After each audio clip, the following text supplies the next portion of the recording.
আবারও তাপপ্রবাহের কবলে দেশ, ৪৮ ঘন্টার হিট অ্যালার্ট জারি। আগামী সোমবার থেকে বৃষ্টির সম্ভাবনা জানিয়েছে আবহাওয়া অধিদপ্তর। লালমনিরহাটের তুষভান্ডার বাজারে ভয়াবহ অগ্নিকাণ্ডে ২০টি দোকান ভস্মীভূত। ফরিদপুরের বঙ্গবন্ধু শেখ মুজিব মেডিকেল কলেজ হাসপাতালের স্টোর রুমে অগ্নিকাণ্ড। সিলেট সুনামগঞ্জ মহাসড়কে বাড়ছে দুর্ঘটনা। অদক্ষ চালক, লাইসেন্সবিহীন গাড়ি ও অবৈধ থ্রি হুইলার দুর্ঘটনার কারণ বলছেন স্থানীয়রা। ব্রাহ্মণবাড়িয়ায় এবার বোরো ধানের বাম্পার ফলনে খুশি কৃষকরা। অনেক উপজেলায় এখনও শুরু হয়নি সরকারি গুদামে ধান সংগ্রহ অভিযান।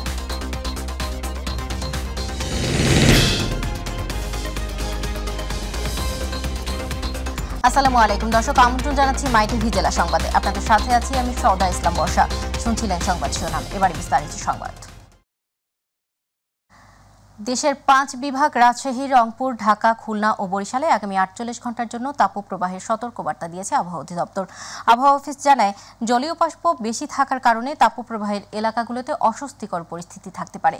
আগামী রবিবার বা সোমবার থেকে ঢাকা সহ বিভিন্ন বিভাগে বৃষ্টির সম্ভাবনা আছে। আবু সাইদুর রিপোর্ট।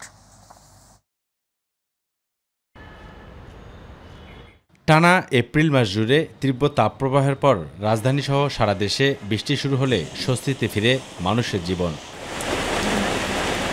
তবে আবারও হুট করে তাপমাত্রা বেড়ে যাওয়ায় নিম্ন আয়ের খেটে খাওয়া মানুষজনের নাভিশ্বাস উঠেছে। একটু রোদ বেশি, খুব গরম লাগতেছে, ছায়ার মাঝে একটু বসা। এই রোদের তাপমাত্রার কারণে এক কাপ মাল আর এক কাপ মারতে পারি না, কারণ গরমে আমাদের আগের মতো ইনকাম হয় না। টানা দুদিন ধরে ঢাকা, চট্টগ্রাম, রংপুর, রাজশাহী, বরিশাল ও খুলনায় তাপপ্রবাহ যাচ্ছে। তার উপর আবার নতুন করে 2 দিন তাপমাত্রা বাড়ার ইঙ্গিত দিল আবহাওয়া অধিদপ্তর। 18 তারিখের পরে তাপমাত্রা কিছুটা কমের দিকে চলে আসবে। তবে উত্তরবঙ্গতে, পশ্চিম অঞ্চলে তাপমাত্রা আরও 2-1 দিন অব্যাহত থাকবে। চলমান তাপপ্রবাহ অব্যাহত থাকবে। পাশাপাশি দীর্ঘ তাপপ্রবাহের পর ঘূর্ণিঝড় হওয়ার ইঙ্গিত দিলেন আবহাওয়াবিদ মোহাম্মদ আব্দুর রহমান খান।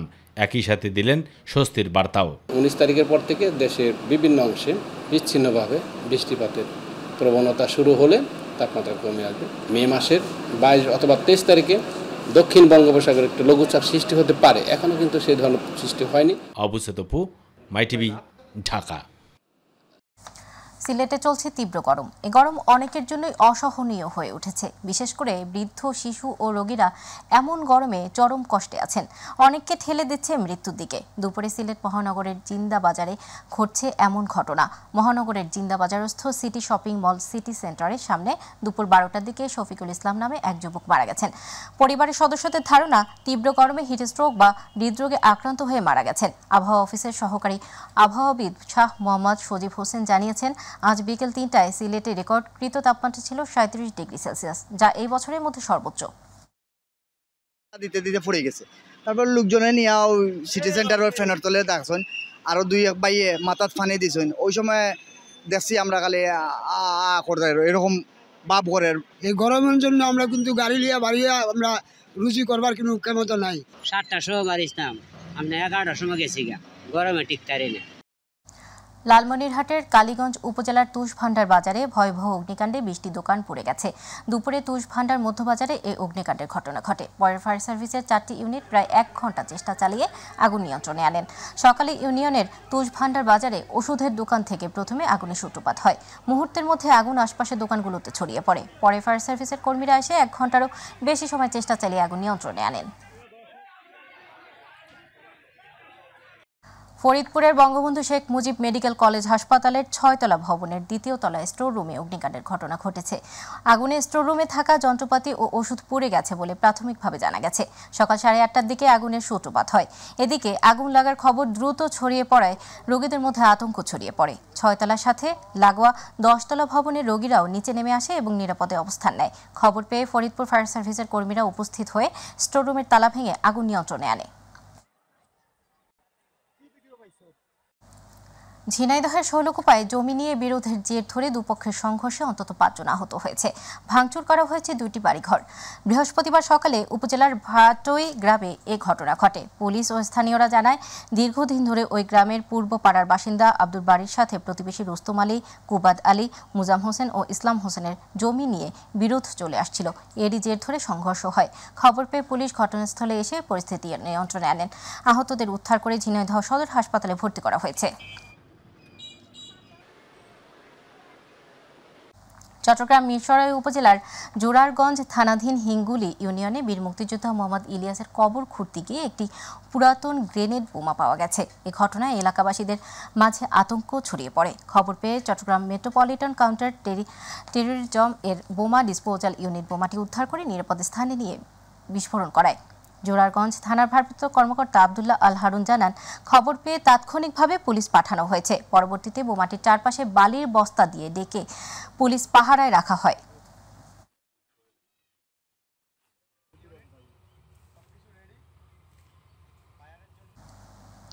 গোপালগঞ্জের চন্দ্রদিঘলিয়া গুলিবিদ্ধ হয়ে নিহত রাজমিস্ত্রি অশিকুর হত্যার প্রতিবাদ ও বিচারের দাবিতে ঢাকা খুলনা মহাসড়ক অবরোধ করে এলাকাবাসী।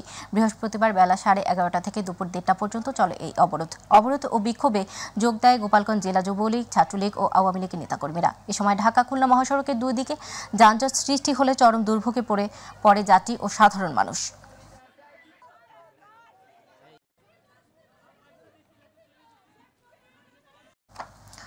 সড়ক পরিবহন শ্রমিকদের নিয়োগপত্র প্রদান, পুলিশের হয়রানি বন্ধ, সড়ক ও মহাসড়কে শৃঙ্খলা ফিরিয়ে আনা, অবৈধ যান বন্ধ সহ বিভিন্ন দাবিতে আগামী রোববার ভোর থেকে চট্টগ্রাম সহ 5 জেলায় 36 ঘণ্টার কর্মবিরতি পালন করবে পণ্যবাহী সড়ক পরিবহন শ্রমিক সমন্বয় পরিষদ।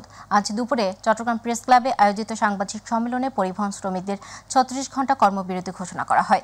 এ সময় লিখিত বক্তব্য পাঠ করেন চট্টগ্রাম পণ্যবাহী সড়ক পরিবহন শ্রমিক সমন্বয় পরিষদের সদস্য সচিব আবুল খায়ের। সংগঠনের আহ্বায়ক রবিউল মাওলা বক্তব্য রাখেন।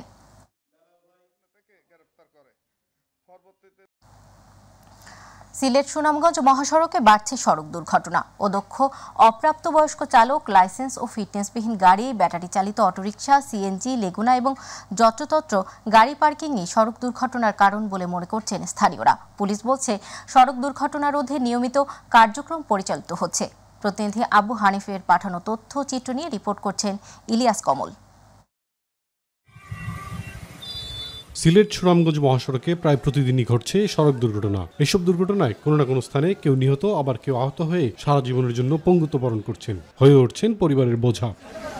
অদক্ষ অপ্রাপ্তবয়স্ক ও লাইসেন্সবিহীন চালক এবং ফিটনেসবিহীন সিএনজি, লেগুনা, ব্যাটারি চালিত অটোরিকশা, যত্রতত্র গাড়ি পার্কিং এই দুর্ঘটনার কারণ হিসেবে দায়ী করছেন ভুক্তভোগী ও সচেতন মহল।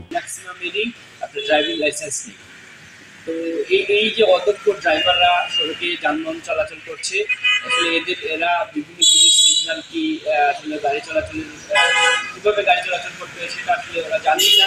সড়ক দুর্ঘটনা রোধে ট্রাফিক ব্যবস্থার পাশাপাশি সাধারণ মানুষকে সচেতন এবং অপ্রাপ্তবয়স্ক চালক, ফিটনেসবিহীন গাড়ি ও চালকের বিরুদ্ধে ব্যবস্থা নেওয়ার দাবি জানান স্থানীয়রা। কোনো লাইসেন্স নাই, কোনো কিছু নাই, সিগন্যাল বুঝে না, এর কারণে রাস্তাঘাট বেশিরভাগই অ্যাক্সিডেন্ট ঘটে। ড্রাইভিং লাইসেন্স চাইলো নাই, সরি হেলমেট, সরি নাই, আনি নাই, ঠিক আছে 500 টাকা দেন, 1000 টাকা দেন, চাইরা দিল, অ্যাক্সিডেন্ট তো বাড়বে। কম বয়সী ছেলেরা মানে গাড়ি চালায়, অটো চালায়, সিএনজি চালায়, মোটরসাইকেল চালায়, ডানে যাবে না বামে যাবে তাদের কোনো সিগন্যাল দেওয়ার কোনো মেন্টালিটি নাই, যে কোনো জায়গায় হুট করে দাঁড়িয়ে যায়। নাম রেজিস্ট্রেশনবিহীন গাড়িগুলোর কারণে কিন্তু অ্যাক্সিডেন্ট হচ্ছে। একটা অ্যাক্সিডেন্ট হওয়ার পরে ওদেরকে খুঁজেও পাওয়া যায় না। পুলিশ প্রশাসনের দাবি, অন্যান্য জেলার তুলনায় সুনামগঞ্জে সড়ক দুর্ঘটনা তুলনামূলকভাবে কম। তবে সড়ক দুর্ঘটনা রোধে প্রতিনিয়ত ভ্রাম্যমাণ আদালত সহ নিয়মিত ট্রাফিক আইনে মামলা করা হচ্ছে। ড্রাইভার যাদের ড্রাইভিং লাইসেন্স নেই তাদের বিরুদ্ধে আমরা ব্যবস্থা নিচ্ছি। আমরা গড়ে প্রতি মাসে প্রায় 300 থেকে 400 মামলা রুজু করছি, বিশেষ করে ট্রাফিক আইনের আওতায়, যাতে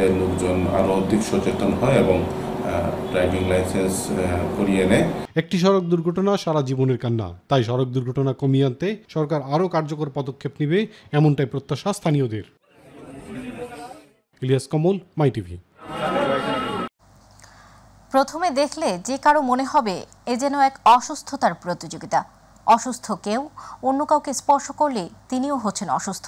তবে কি কারণে অসুস্থ হচ্ছেন তা এখনো সবার কাছে অজ্ঞাত এক আতঙ্ক। এমনই এক ঘটনা ঘটেছে বরগুনার বেতাগী উপজেলার হোসনাবাদ আদর্শ মাধ্যমিক বিদ্যালয় নামক একটি শিক্ষা প্রতিষ্ঠানে। বুধবার ওই বিদ্যালয়ে আসা শিক্ষার্থীরা একের পর এক অসুস্থ হতে শুরু করে। তবে কেন অসুস্থ হচ্ছে, কেনই বা অস্বাভাবিক আচরণ করছে তার কিছুই বলতে পারেন না শিক্ষার্থীরা। এক কথায় অজ্ঞাত কারণে আতঙ্ক। এই ঘটনায় অসুস্থ শিক্ষার্থীরা অনেকেই চিকিৎসা নিয়েছে হাসপাতালে, বাকিদের অভিভাবকদের মাধ্যমে নিজ নিজ বাড়িতে পাঠিয়েছে বিদ্যালয় কর্তৃপক্ষ। গত 2 দিন যাবৎ ওই বিদ্যালয়ে ঘটছে এমন বিস্ময়কর কাণ্ড।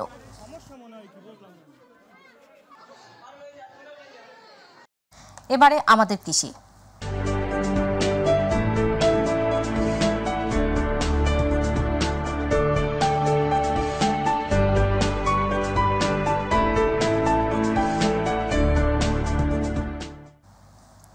সিরাজগঞ্জের চৌহালি উপজেলায় সমন্বিত ব্যবস্থাপনার মাধ্যমে কৃষি যন্ত্রীকরণ প্রকল্প এর আওতায় উন্নয়ন সহায়তার মাধ্যমে কৃষি যন্ত্রপাতি বিতরণ হিসাবে একজন কৃষকের মাঝে কম্বাইন্ড হারভেস্টার মেশিন বিতরণ করেছে উপজেলা প্রশাসন ও কৃষি সম্প্রসারণ অধিদপ্তর।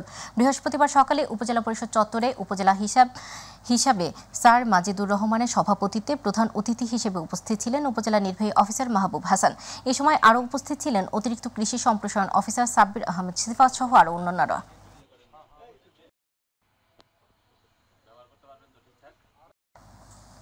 ব্রাহ্মণবাড়িয়ায় এবার বোরো ধানের বাম্পার ফলন হয়েছে। ধানের আশানুরূপ উৎপাদনে কৃষকের মুখে হাসির ঝলক। অনুকূল আবহাওয়া বজায় থাকায় ফসলের কোনরূপ ক্ষতি ছাড়াই ফসল তুলতে পেরে আনন্দিত কৃষকরা। এদিকে ব্রাহ্মণবাড়িয়া সদর সহ অনেক উপজেলায় এখনও শুরু হয়নি সরকারি গুদামে ধান সংগ্রহ অভিযান।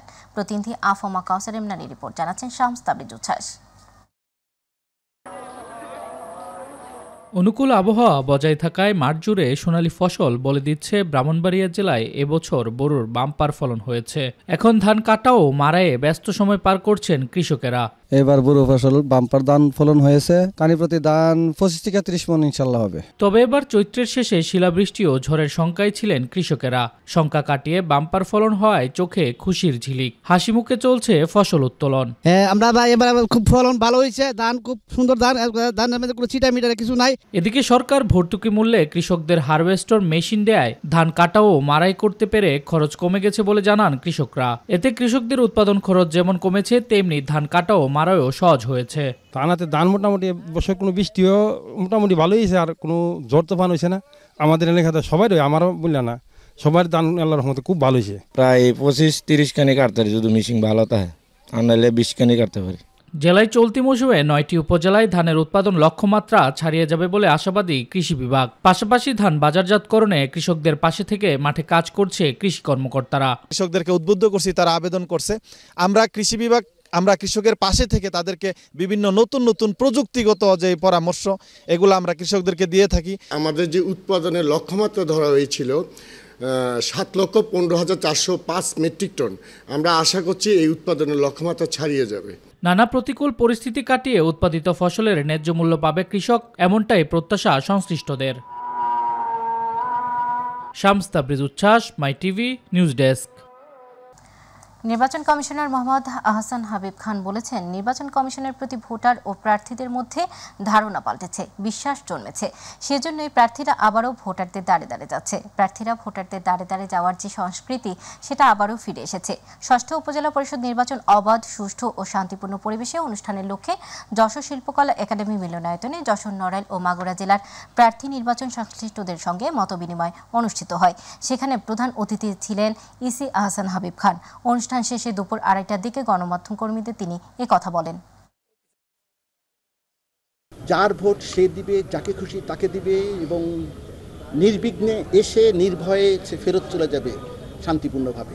এই পরিবেশ আমরা সৃষ্টি করব। দেখেন, কথা যা বলি তাই করি, এবং আপনারা প্রথমে বললেন আপনার আগের থেকে আমরা, সুতরাং আমরা উন্নতির দিকে আস্তে আস্তে আগাচ্ছি। ইনশাল্লাহ একদিন আমাদের যশোর না, বাংলাদেশের ইলেকশন অন্য দেশের জন্য রোল মডেল হবে ইনশাল্লাহ। অবৈধের বেড়া জেলে মুন্সিগঞ্জের গজারিয়ার একাংশ বৈধ গ্যাস সরবরাহ বন্ধ করে দিয়েছে তিতাস গ্যাস কর্তৃপক্ষ।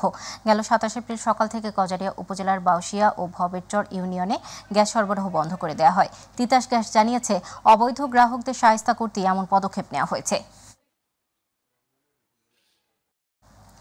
চট্টগ্রাম মেট্রোপলিটন পুলিশের উপ পুলিশ কমিশনার নগরীর আগ্রাবাদ কার্যালয়ে এসে একটি ভ্যান গাড়ি ছেড়ে দেওয়ার জন্য অনুরোধ করা পুলিশ পরিচালক প্রদানকারী এক প্রতারক নারীসহ দুজনকে গ্রেপ্তার করেছে পুলিশ। চট্টগ্রাম মেট্রোপলিটন পুলিশের পশ্চিম জোনের উপ পুলিশ কমিশনার নিহাদ আদনান তাইয়ান জানান, গ্রেপ্তারকৃত শান্তা পুলিশ সদস্য নন বলে স্বীকার করে। শান্তার তথ্যের ভিত্তিতে নগরীর মৌলভীপাড়ার তার ভাড়া বাসা থেকে পুলিশের ইউনিফর্মের 2টি শার্ট, একটি প্যান্ট, পুলিশের বেল্ট ও ক্যাপ উদ্ধার করা হয়।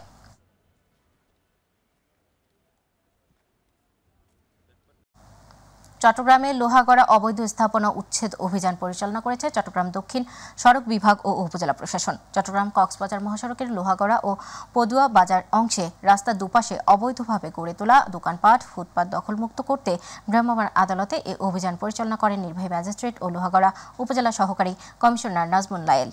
এ সময় সড়ক ও জনপথ অধিদপ্তর চট্টগ্রামের উপ সহকারী প্রকৌশলী আবু হানিফ সহ আইন শৃঙ্খলা বাহিনীর সদস্যরা উপস্থিত ছিলেন। ঝালকাঠির নলছিটিতে 1 কেজি 200 গ্রাম গাঁজা সহ রাসেল তালুকদার নামের এক মাদক ব্যবসায়ীকে আটক করেছে পুলিশ। নলছিটি পৌরসভার সূর্যপাশা গ্রাম থেকে তাকে আটক করা হয়। নলছিটি থানার ইনচার্জ মুরাদ আলী জানান, আটক রাসেলের বিরুদ্ধে মাদক দ্রব্য নিয়ন্ত্রণ আইনে মামলা দায়ের করা হয়েছে এবং আদালতের মাধ্যমে কারাগারে পাঠানো হবে।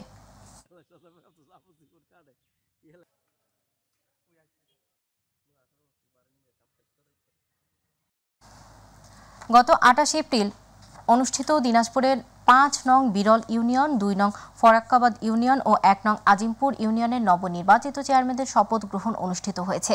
সকালে দিনাজপুর জেলা প্রশাসকের কার্যালয়ে সম্মেলন কক্ষে কাঞ্চনে এই শপথ গ্রহণ অনুষ্ঠান অনুষ্ঠিত হয়। এ সময় 5 নং ইউনিয়ন পরিষদের নবনির্বাচিত চেয়ারম্যান মোহাম্মদ মারুফ হোসেন, 2 নং ফরাক্কাবাদ ইউনিয়নের নবনির্বাচিত চেয়ারম্যান হোসেন আলী এবং 1 নং আজিমপুর ইউনিয়নের নবনির্বাচিত চেয়ারম্যান লিটন আলী শপথ গ্রহণ করেন। শপথ বাক্য পাঠ করান দিনাজপুরের জেলা প্রশাসক শাকিল আহমেদ।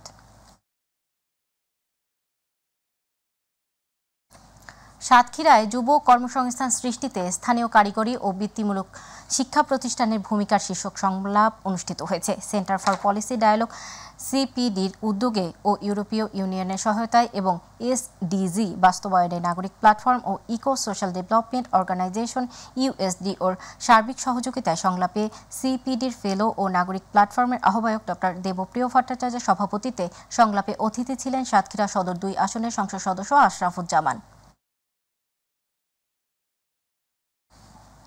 বরগুনার আমতলীতে উপজেলা দুর্যোগ ব্যবস্থাপনা কমিটির সভা হয়েছে। দুপুরে দুর্যোগ প্রস্তুতিতে লড়ব, স্মার্ট সোনার বাংলা গড়ব এই স্লোগান সামনে রেখে উপজেলা পরিষদ মিলনায়তনে এই সভা হয়। আমতলী প্রকল্প বাস্তবায়ন কর্মকর্তা জামাল হোসেনের সভাপতিত্বে সভায় প্রধান অতিথি ছিলেন উপজেলা নির্বাহী কর্মকর্তা মোহাম্মদ আশরাফুল আলম। এ সময় বক্তারা দুর্যোগ বিষয়ে বিভিন্ন দিক নির্দেশনা দেওয়া হয়। পিরোজপুরের আটঘর কুরিয়ানার ইউপি চেয়ারম্যান হত্যাকারীদের বিচারের দাবিতে মানববন্ধন করেছে ইউনিয়নের সর্বস্তরের জনগণ। বুধবার বিকেলে আটঘর কুরিয়ানা বাজারে এই মানববন্ধনের আয়োজন করা হয়। অবসরপ্রাপ্ত শিক্ষক জওহরলাল মণ্ডলের সভাপতিত্বে হত্যাকারীদের দ্রুত গ্রেপ্তার ও উপযুক্ত শাস্তির দাবিতে মানববন্ধন করে এলাকাবাসী।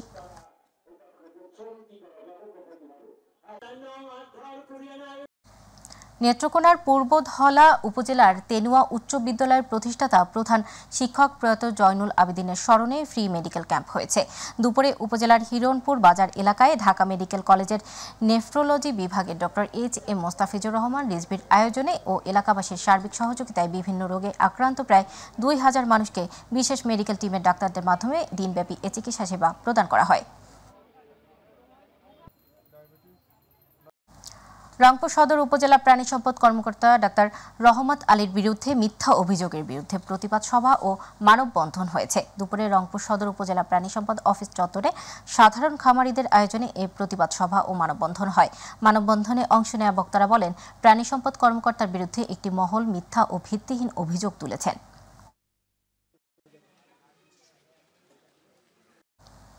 টাঙ্গাইলে ঐতিহাসিক ফারাক্কা দিবসের 48তম বর্ষ পালন করা হয়েছে। এই উপলক্ষে সকালে টাঙ্গাইলের সন্তোষে Bangladesh national Awami party NAP Bhashani পক্ষ থেকে মজলুম জননেতা মাওলানা আব্দুল হামিদ খান ভাসানীর মাজারে পুষ্পস্তবক অর্পণ, দোয়া ও মোনাজাত করা হয়। এ সময় ন্যাপ ভাসানী ও খোদা ই খেদমতগারের সভাপতি হাসরত খান ভাসানী সহ অন্যান্যরা নেতাকর্মীরা উপস্থিত ছিলেন।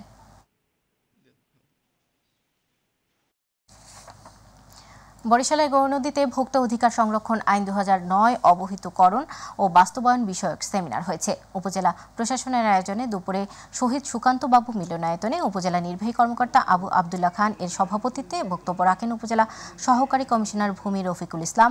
জাতীয় ভোক্তা অধিকার সংরক্ষণের সহকারী পরিচালক সুমি রানী মিত্র উপস্থিত ছিলেন।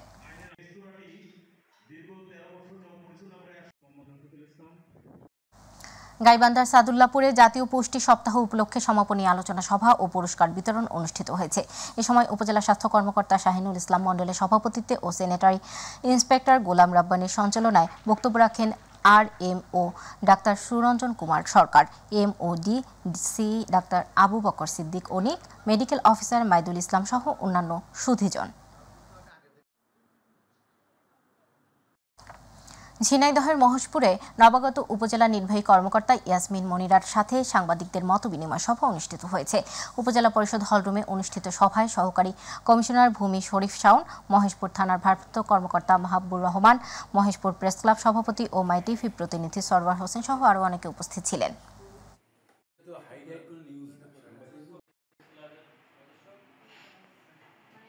নড়াইলের লোহাগড়া উপজেলায় গ্রাম আদালত বিষয়ক ওরিয়েন্টেশন অনুষ্ঠিত হয়েছে। 12 ইউনিয়নের গ্রাম পুলিশদের নিয়ে এই আয়োজন অনুষ্ঠানে গ্রাম পুলিশদের দায়িত্ব কর্তব্য ও করণীয় বিষয় নিয়ে আলোচনা সভায় সভাপতিত্ব করেন জেলা কর্মকর্তা হাফিজুর রহমান। এ সময় উপজেলা সমন্বয়কারী রেজমিন সুলতানার সঞ্চালনায় বক্তব্য রাখেন উপজেলা সমাজসেবা অফিসার শামীম রেজা সহ আরও অনেকে উপস্থিত ছিলেন।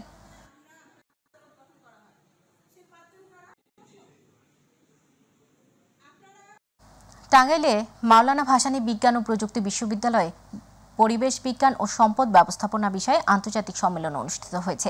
আজ বিশ্ববিদ্যালয়ের environmental science and resource management বিভাগের হলরুমে এই সম্মেলন অনুষ্ঠিত হয়। এতে প্রধান অতিথি ছিলেন বিশ্ববিদ্যালয়ের vice chancellor professor doctor Farhad Hossain.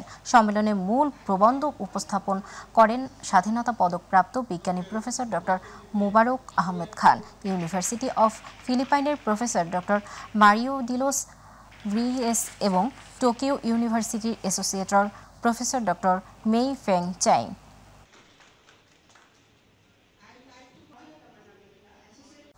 45তম জাতীয় বিজ্ঞান ও প্রযুক্তি সপ্তাহ উপলক্ষে টাঙ্গাইলে 3 দিনব্যাপী বিজ্ঞান মেলা, অলিম্পিয়াড, কুইজ প্রতিযোগিতা ও সেমিনার আজ সমাপ্ত হয়েছে। টাঙ্গাইল কালেক্টরেট বালিকা উচ্চ বিদ্যালয় ও কলেজ মাঠ প্রাঙ্গণে সমাপনী অনুষ্ঠানে খুদে বিজ্ঞানী ও কুইজ প্রতিযোগিতার বিজয়ী শিক্ষার্থীদের মাঝে পুরস্কার বিতরণ করেন জেলা প্রশাসক কায়সারুল ইসলাম। অনুষ্ঠানে সরকারি বিভিন্ন দপ্তরের কর্মকর্তাবৃন্দ, শিক্ষক শিক্ষার্থী ও আমন্ত্রিত অতিথিবৃন্দ উপস্থিত ছিলেন। অনুভূতি প্রকাশ করার জন্য মঞ্চে অনুরোধ জানাচ্ছি। ওম শান্তি, ওম শান্তি। পৃথিবীর সকল জীবের উপর শান্তি বর্ষিত। রহমান মাহির, মেজর জেনারেল। দর্শক, সংবাদের শেষ প্রান্তে আমরা যাবার আগে সংবাদ শিরোনামগুলো জানিয়ে দিচ্ছি আরও একবার। আবারও তাপপ্রবাহের কবলে দেশ, 48 ঘন্টার হিট অ্যালার্ট জারি। আগামী সোমবার থেকে বৃষ্টির সম্ভাবনা জানিয়েছেন আবহাওয়া অধিদপ্তর। লালমনিরহাটের তুষ ভান্ডার বাজারে ভয়াবহ অগ্নিকাণ্ডে 20টি দোকান ভস্মীভূত। ফরিদপুরের বঙ্গবন্ধু শেখ মুজিব মেডিকেল কলেজ হাসপাতালের স্টোর রুমে অগ্নিকাণ্ড। সিলেট সুনামগঞ্জ মহাসড়কে বাড়ছে দুর্ঘটনা। অদক্ষ চালক, লাইসেন্সবিহীন গাড়ি ও অবৈধ থ্রি হুইলার দুর্ঘটনার কারণ বলছেন স্থানীয়রা। ব্রাহ্মণবাড়িয়ায় এবার বোরো ধানের বাম্পার ফলনে খুশি কৃষকরা। অনেক উপজেলায় এখনো শুরু হয়নি সরকারি গুদামে ধান সংগ্রহ অভিযান।